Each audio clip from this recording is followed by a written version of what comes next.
বাপরে বাপ, যা ঝড় বৃষ্টি শুরু হয়েছে, আজকার বাড়ি যাওয়া যাবে বলে মনে হয় না। এখানে গাড়ির মধ্যেই থাকতে হবে, তারপর সকাল হলে চলে যাব। এখানে গাড়ির মধ্যে থাকাটাও নিরাপদ বলে মনে হচ্ছে না। বাপরে বাপ, ওই সামনে একটা বাড়ি দেখা যাচ্ছে, ওদিকেই যাই। বাড়ি থেকে আছেন? আমি খুব বিপদে পড়েছি, একটা রাতের জন্য যদি আশ্রয় দিতেন বড় উপকার হতো। আপনি কে? আপনাকে ঠিক চিনতে পারলাম না তো। ভেতরে উঠে এসে বসুন। আমি এই গ্রামে একটা কাজে এসেছিলাম, হঠাৎ এত ঝড় বৃষ্টি শুরু হলো, আর ফিরে যেতে পারলাম না। আপনি আজকের রাতটা আমার বাড়িতে থেকে যেতে পারেন। আপনি ঘরে ভেতরে চলুন, আপনার জন্য আমি খাবার নিয়ে আসছি। অপূর্ব সুন্দরী, এত সুন্দরী মেয়ে আমি আগে কখনো দেখিনি। কিন্তু বিয়ের সাজে কেন, আর এত কাঁদছেই বা কেন? আমার মেয়ে মেঘা, আজকে ওর বিয়ের কথা ছিল। ছেলে পক্ষকে যৌতুকের টাকা দিতে পারিনি বলে বিয়ে করতে এসে চলে গেছে। বড় কষ্টে আমার মেয়েটা কাঁদছে।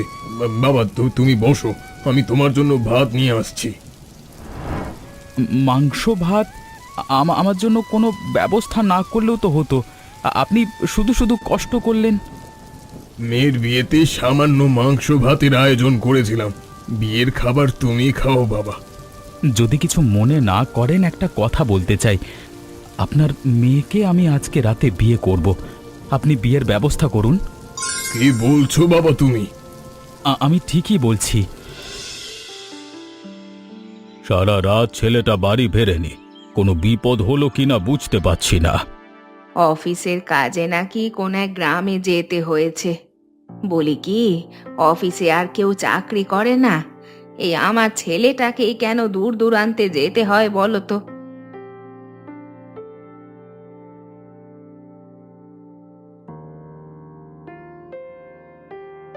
চাকরি করলে তো অফিসের নিয়ম মেনে চলতে হবে। আমার চিন্তা হচ্ছে ছেলেটা বিপদে পড়ল কিনা। কে এলো? মনে হয় বিজয় এসেছে। ওগো, দরজাটা খুলে দেখো তো।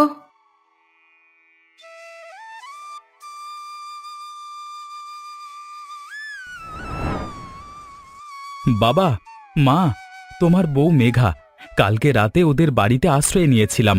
মেঘার গতকাল বিয়ে হওয়ার কথা ছিল। বরপক্ষকে মেঘার বাবা যৌতুক দিতে পারিনি বলে বিয়ে না করে চলে যায়। আমি যদি মেঘাকে বিয়ে না করতাম, তাহলে হয়তো ওর বাবা আর মেঘাকে বিয়ে দিতে পারতো না। বৌমা তো দেখতে একেবারে পরীর মতো, কিন্তু বাবা, এইভাবে হঠাৎ করে বিয়ে করাটা কি ঠিক হলো? ভালো মন্দ কিছুই তো জানি না। তো বিয়ে যখন হয়ে গেছে আর চিন্তা করে কি হবে? তুমি নতুন বউকে বরণ করে ঘরে নিয়ে যাও। মা, আজকে থেকে এটা তোমার নিজের বাড়ি। এই বাড়িতে তুমি নিজের মনে করে থাকবে, আর কোনো সমস্যা হলে আমাকে বলবে। খুব ক্লান্ত লাগছে গো, আমি ঘরে গেলাম। কালকে একটু পরে আবার আমাকে অফিসে যেতে হবে।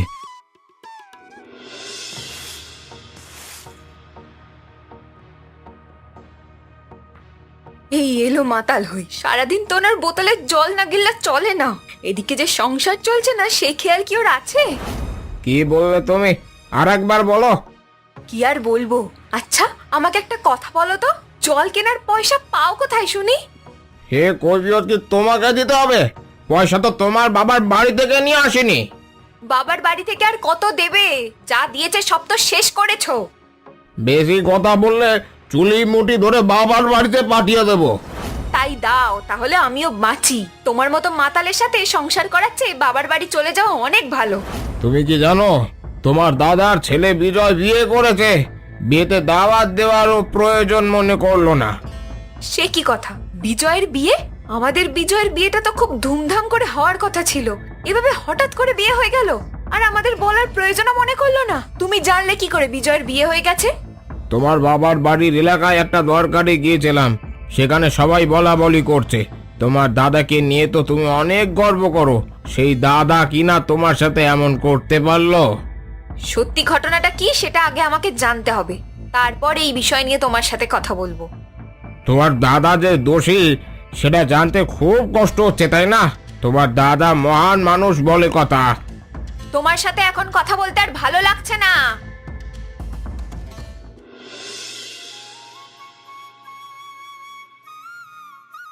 এত বড় রান্নাঘর! আমাদের শোবার ঘরটা এর থেকে অনেক ছোট ছিল। যারা বড়লোক তাদের রান্নাঘর মনে হয় এমনই হয়। যাকগে, এসব ভেবে আমার কি, কিন্তু রান্নাঘরের চুলো কোথায়? হাঁড়ি পাতিল সবই তো আছে। মেঘা, তুমি রান্না করতে পারবে তো? আজকে আমার ছুটি আছে, আমি তোমাকে সাহায্য করব। আমি আসলে চুলো খুঁজে পাচ্ছি না। চুলা ছাড়া তো রান্না করা সম্ভব নয়। আরে বোকা মেয়ে, এখানে মাটির চুলা তুমি কোথায় পাবে? এই দেখো গ্যাসের চুলা। গ্যাসের চুলায় কেমন করে রান্না করতে হয় আমি তোমাকে শিখিয়ে দিচ্ছি। এবারে আমি পারবো। আপনি এখন আসতে পারেন। তুমি আমার সাথে আপনি আপনি করে কথা বলছো কেন? আমি তোমার বিবাহিত স্বামী, এখন থেকে তুমি করে কথা বলবে। নতুন বিয়ে হয়েছে তো, তাই আপনি করে কথা বলছি। কেমন লজ্জা লাগে। কিছুদিন গেলে সব ঠিক হয়ে যাবে। ঠিক তো হবে, তবে এখন থেকে যে তোমাকে অভ্যেস করতে হবে। আচ্ছা, এই বাড়িতে বাবা মা আর আমরা ছাড়া কেউ থাকে না? এত বড় বাড়ি, আমার কেমন যেন ভয় ভয় করে। এখানে আর কেউ থাকে না, তবে আমার এক পিসি আছে, উনি মাসে একবার করে আসে। আর তোমার ভয় পাওয়ার কোনো দরকার নেই, আমরা তো আছি। এ বাড়ি থাকতে থাকতে তোমারও অভ্যেস হয়ে যাবে। আমার এখানে কেমন যেন লাগে, দমটা বন্ধ হয়ে আসে। মনে হয় আমি যেন জেলখানার মধ্যে বন্দি হয়ে আছি। আশেপাশে কেউ এলে বাড়ির ভেতরে আসে না, বাইরে থেকে মায়ের সাথে দু একটা কথা বলেই চলে যায়। এদিকে নিয়ম এমনই, সাধারণ কেউ কারোর বাড়ির ভেতরে প্রবেশ করে না। আচ্ছা তুমি রান্না করো, আমি ঘরে যাচ্ছি, প্রয়োজন হলে আমাকে ডেকো, কেমন? ঠিক আছে, তুমি যাও। শ্বশুরবাড়িতে আজকে প্রথম দিন রান্না করছে মেয়েটা, সব যেন ঠিকঠাক হয়। দাদা, আমাকে দেখে কথা না বলে চলে যাচ্ছেন যে? ভয় নেই, আপনাদের বাড়িতে আমি যাব না। তোমাকে দেখে আমার ঠিক কথা বলতে ইচ্ছে করে না। তোমার সাথে কেন যে আমার বোনকে বিয়ে দিয়েছিলাম ওপরওয়ালাই জানে। দাদা, আপনি আমাকে ঠিক যতটা খারাপ মনে করেন আমি ঠিক ততটা খারাপ নই। মাঝে মাঝে একটু নেশা করি, তাছাড়া আমার অন্য কোনো সমস্যা নেই। তুমি যদি ভালো হতে তাহলে জীবনে ভালো কিছু করতে। জবার বিয়ে হওয়ার পর থেকে তোমাকে অনেক টাকা দিয়েছি, সব টাকা তুমি নেশা করে উড়িয়েছো। আর এখন টাকা পয়সা দিই না, কারণ তোমাকে টাকা দেওয়া আর জলে টাকা ফেলে দেওয়া একই কথা। এই দেখুন দাদা, আসল কথাটা বলতেই ভুলে গেলাম। ছেলের বিয়ে দিলেন, বিয়ে তো নেমন্তন্ন করলেন না। আমার কথা না হয় বাদ দিলাম, আপনার একমাত্র বোন জবাকে তো বলতে পারতেন। তোমার সাথে আমি এ বিষয়ে কোনো কথা বলতে চাই না। আপনি তো মহান মানুষ, তাহলে ছেলের বিয়েটা এভাবে দিতে পারলেন? লোকজন আপনাকে নিয়ে কানা ঘুষো কথা বলে, শুনতে বেশ খারাপ লাগে। তোমার আবার খারাপ লাগে নাকি সেটা তো জানা ছিল না। রবি, আমাকে এখন যেতে হবে। নেহাত তোমার সাথে সামনাসামনি দেখা হলো তাই কথা বললাম, নইলে তোমার সাথে কথা বলতে আমার রুচিতে মাথে। যাচ্ছি যাচ্ছি, তবে যাওয়ার আগে একটা কথা বলে যাই। শ্বশুরের সম্পত্তি তো একাই ভোগ করছেন, আপনার বোনেরও পাওনাটা একেবারে মিটিয়ে দিলে তো পারেন। বোনের পাওয়া মেটাবো, তবে এমনভাবে মেটাবো যাতে তুমি হাত না দিতে পারো। তাই নাকি? তাহলে আপনার বোনের সাথে যে আমার সংসার করা হবে না। ভয় দেখাচ্ছ?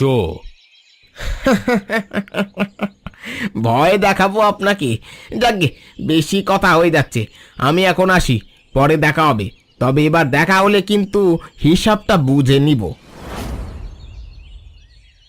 বদমাস কোথাকার, জবার জীবনটা একেবারে শেষ করে দিল। কে আপনি? হঠাৎ করে এখানে চলে আসলেন কেমন করে? আমাদের বাড়ির ভেতরে কেউ আসার সাহস পায় না, আর আপনি চলে এলেন? আপনাকে দেখে ভিখিরি মনে হচ্ছে। সত্যি কি এই বাড়িতে আমার মেয়ের বিয়ে হয়েছে, নাকি আমি ভুল বাড়িতে চলে এসেছি? বাড়িটা ঠিক রাজপ্রাসাদের মতো। বিজয় বাবা মেয়েকে বিয়ে করে নিয়ে আসার দিন তো এই বাড়ির ঠিকানাই দিয়েছিল। কি হলো, চুপ করে আছেন কেন? কথা কি কানে যাচ্ছে না? বিজয় বাবা বাড়িতে আছে, আমি বিজয় বাবার সাথে দেখা করতে এসেছি। বিজয় অফিসে, আসতে রাত হবে। যা বলার আপনি আমার সাথে বলুন। বিজয় বাবা থাকলে ভালো হতো, যা বলার ওর সাথেই বলতাম। আপনি বাইরে অপেক্ষা করতে পারেন, বিজয় আসতে রাত হবে। মেঘার সাথে দেখা করা যাবে? বাইরের লোকের সাথে এই বাড়ির বউয়েরা দেখা করে না। আপনার মতো একজন ভিখারির সাথে আমাদের বাড়ির বউ কেন দেখা করতে যাবে? আপনি এখনই বাইরে চলে যান। আসলে মেঘা আমার মেঘা আপনার কে? আপনাকে না বাইরে যেতে বললাম? এখনো নির্লজ্জের মতো দাঁড়িয়ে আছেন যে? টাকা পয়সা কিছু নিবেন? না না, আসলে আমার সম্পর্কে আপনার ভুল ধারণা হচ্ছে। আমি ভিক্ষুক নই। আপনি কে সেটা আমার জানবার কোনো দরকার নেই। ভালোই ভালোই আপনি এখান থেকে গেলে আমি বাঁচি। ঠিক আছে, আমি যাচ্ছি। কোথা থেকে যে এই সব লোকজন আসে, যত সব ফালতু লোক কোথাকার।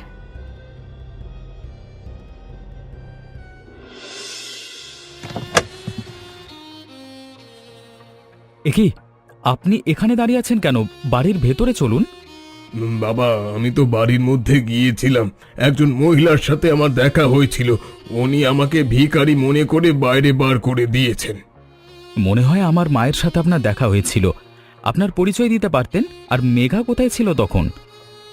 মেঘার খোঁজ করছিলাম, কিন্তু আপনার মা আমার কোনো কথাই শুনতে চাইলো না। এক প্রকার অপমান করে তাড়িয়ে দিয়েছে। কি যে বলেন! চলুন আমার সাথে। আমি এখানে এসেছিলাম। কাউকে দেখছি না, আমি মেঘাকে ডাকছি। মেঘা, কোথায় তুমি? দেখো কে এসেছে। বাবা, তুমি? তোমার কথা আমার খুব মনে পড়ছিল। আর আজই তুমি আমার সাথে দেখা করতে এসেছো। বাবা, তোমাকে দেখে যে আমার কি যে শান্তি লাগছে বলে বোঝাতে পারবো না। তোকে দেখে আমার খুব শান্তি লাগছে রে মা। এবার আমি বাড়ি যাব রে মা। তোর সাথে দেখা তো হয়ে গেছে। আপনি কি বলছেন? এখন বাড়ি যাবেন কেন? মেঘা, তুমি ওনার জন্য ভালো মন্দ খাবার ব্যবস্থা করো। উনি এখন থেকে এখানেই থাকবে। না না বাবা, আমি এখানে থাকবো না। আমাকে বাড়ি ফিরতে হবে। বাবা মা কোথায়? বাবা মাকে ডাকো। ওনারা রাতের খাবার খেয়ে ঘরে গেছে, হয়তো এতক্ষণে ঘুমিয়ে পড়েছে। সমস্যা না, কালকে সকালে বাবা মার সাথে দেখা হবে। তুমি এখন ওনার খাবার ব্যবস্থা করো। ঠিক আছে, আমি এখনই বাবার জন্য খাওয়ার ব্যবস্থা করছি।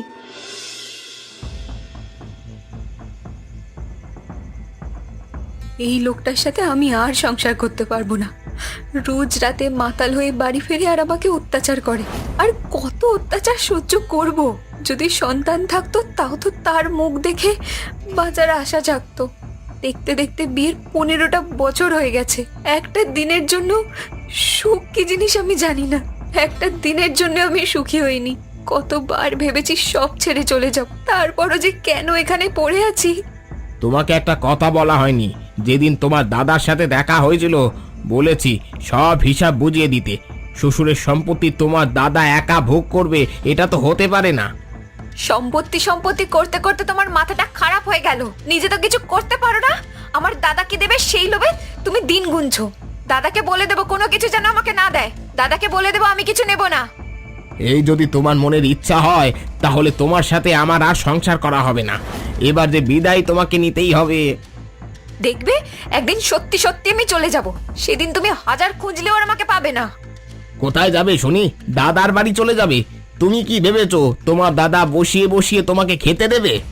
আমি দাদার বাড়িও যাব না আর তোমার কাছেও থাকবো না। দুই চোখ যেদিকে যায় সেদিকে চলে যাব। যাও তো, আমার চোখের সামনে থেকে একদম দূর হয়ে যাও। ঠিক আছে, আমি চলে যাচ্ছি। আমি আসি। তুমি বাবার ঠিকমতো যত্ন নিও, হ্যাঁ? এ বাড়িতে ওনার যেন আর কোনো অবহেলা না হয়। ঠিক আছে, তুমি যেমন বলবে তেমনই হবে। পিসি, তুমি এত সকালে কেমন আছো? আমার আর ভালো থাকা। তুই অফিসে যাচ্ছিস বুঝি? বিয়ে করলি, আমাকে তো একবারও বললি না। তোর বউ বুঝি? বাহ, ভারী মিষ্টি দেখতে। পিসি, বিয়েটা হঠাৎ করে হয়ে গেছে। বাবা মাও জানতো না আমি বিয়ে করেছি। তুই তাহলে নিজের পছন্দে বিয়ে করেছিস? পিসি, তোমাকে একদিন সব খুলে বলবো। এখন আমি অফিসে যাচ্ছি। মেঘা, আমার পিসিকে জল খাবার দাও। আচ্ছা, দিব। তোমাদের বিয়েতে আমাকে বলনি বলে মনটা খুব খারাপ হয়ে গিয়েছিল জানো মা। কিন্তু তোমার মুখ দেখে আমার মন ভালো হয়ে গেছে। তোমার নামটাও তো ভারী মিষ্টি। জবা, তুই ভালো আছিস তো? আমি ভালো নেই বৌদি। রবি আমাকে বার করে দিয়েছে। সারা রাত আমি ঘরের বাইরে বসেছিলাম, তারপর সকালে চলে এসেছি এখানে। বদমাসটা মানুষ হলো না। শোন জবা, তোকে আর রবির সাথে সংসার করতে হবে না। তুই এখন থেকে এখানেই থাকবি। আচ্ছা, ওর কথা পরে শুনবো। জবা, তুই ঘরে গিয়ে বিশ্রাম কর গিয়ে। মেঘা তোর ঘরে খাবার পৌঁছে দিবে। ঠিক আছে বৌদি। মা, আমি তাহলে পিসির জলখাবার দিয়ে আসি। তোমার সাথে আমার কথা আছে। শুনলাম কাল যে লোকটি এসেছিল উনি তোমার বাবা? জি মা, উনি আমার বাবা। আমার বাবা অনেক গরিব। বাবা যেমন অবস্থায় ছিল তেমন অবস্থায় এখানে আমার সাথে দেখা করতে চলে এসেছে। বাবা চলেই যাচ্ছিল, কিন্তু আপনার ছেলেই যেতে দেয়নি। শোনো, এই বাড়িতে যদি তোমার বাবা থাকে তাহলে ওনাকে রান্নাঘরে থাকতে দিবে। তুমি এসব কি বলছো? মেঘার বাবা আমাদের পরম আত্মীয়, ওনার অসম্মান আমরা করতে পারি না। আমি যা বলছি তাই হবে।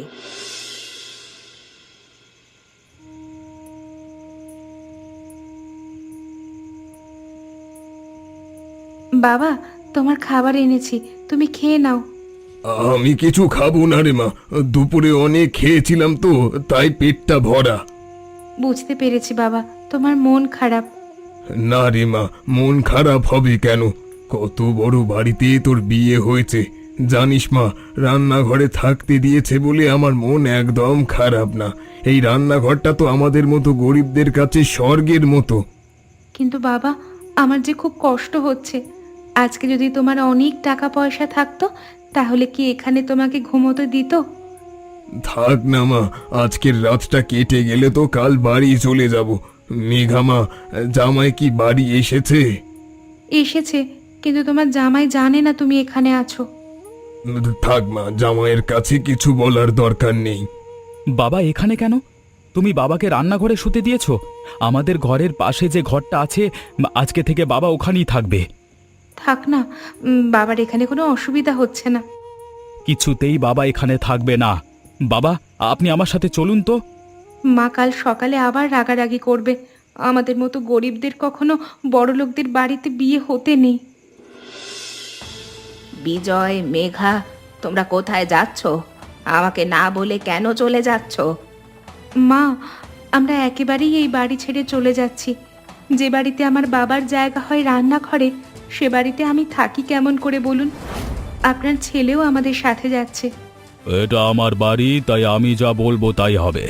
বেয়াই মশাই, আপনি কোথাও যাবেন না, এখানে আপনি নিজের মতো করে থাকবেন। বাবা বিজয়, তুই এভাবে সবাইকে ছেড়ে চলে যেতে পারবি? মা, যে বাড়িতে মানুষের সম্মান দেয় না সে বাড়ি আমি থাকতে পারবো না। আমাদের ভুল হয়ে গেছে বাবা। এখন থেকে ধনী গরিব সবাইকে সমানভাবে সম্মান করা হবে। বেয়াই, আপনি আমাকে মাফ করে দিন। এইসব আপনি কি বলছেন? এভাবে ক্ষমা চেয়ে আমাকে লজ্জা দেবেন না। বেয়াই মশাই, আপনাকে কথা দিতে হবে, আজ থেকে আপনি এই বাড়িতেই থাকবেন। তুমি কেন এসেছো? এ বাড়ির দরজা তোমার জন্য বন্ধ। দাদা, আমি আমার ভুল বুঝতে পেরেছি, আপনারা আমাকে মাফ করে দিন। কিসের মাফ? কোনো মাফ করা হবে না। আমার বোনের জীবনটা তুমি একেবারে নষ্ট করে দিয়েছো। আমি বুঝতে পেরেছি দাদা, জবা ছাড়া আমার জীবন অচল, তাই জবাকে নিয়ে যেতে এসেছি। আমাকে আর একটিবার সুযোগ দিন দাদা। ও যখন এত করে বলছে, ওকে একটা সুযোগ দেওয়া যেতে পারে। ঠিক আছে, তোমাকে একটা সুযোগ দিলাম, তবে এবার যদি ভুল করো তাহলে কোনো ক্ষমা হবে না। ঠিক আছে দাদা, তাই হবে। আজকে যা গরম পড়ছে না, বাইরে একেবারে বার হওয়ার মতো নয়। এই গরমে একদিন বৃষ্টি না হলে একেবারে টিকে থাকা মুশকিল। এ কি, তোমার চোখে জল কেন? কেউ কিছু বলেছে? না গো, কেউ কিছু বলেনি। সুখে আমার চোখে জল এসেছে। ভাবছি এত সুখ আমার কপালে সইবে তো? আরে বোকা মেয়ে, তাই বলে কেউ কান্না করে নাকি? হ্যাঁ, তোমার চোখের জল আমি আর দেখতে চাই না গো। তুমি অনেক ভালো মানুষ। আর তুমি বুঝি খারাপ? আচ্ছা ছাড়ো এসব কথা, এখন তোমার সাথে একটা গুরুত্বপূর্ণ কথা বলি। আগামী রবিবার তোমাকে নিয়ে পিসির বাড়িতে যাব, তারপর ওখানে 2 দিন থেকে বাড়ি আসবো। ওমা, সত্যি বলছো? কিন্তু তোমার অফিস? অফিস ছুটি নিয়েছি, আর রোববার তো অফিস এমনিতেই ছুটি থাকে। মেঘা, রাত অনেক হলো, এবার ঘুমাতে হবে। তুমি শুয়ে পড়ো, আমি রান্নাঘরটা গুছিয়ে আসছি। আচ্ছা ঠিক আছে। বলুন তো বন্ধুরা, রবির সাথে আমার কত বছর বিয়ে হয়েছে? সঠিক উত্তর কমেন্ট করে জানাবেন। আর পরবর্তী গল্প দেখতে আমাদের চ্যানেলটি অবশ্যই সাবস্ক্রাইব করতে ভুলবেন না। ধন্যবাদ।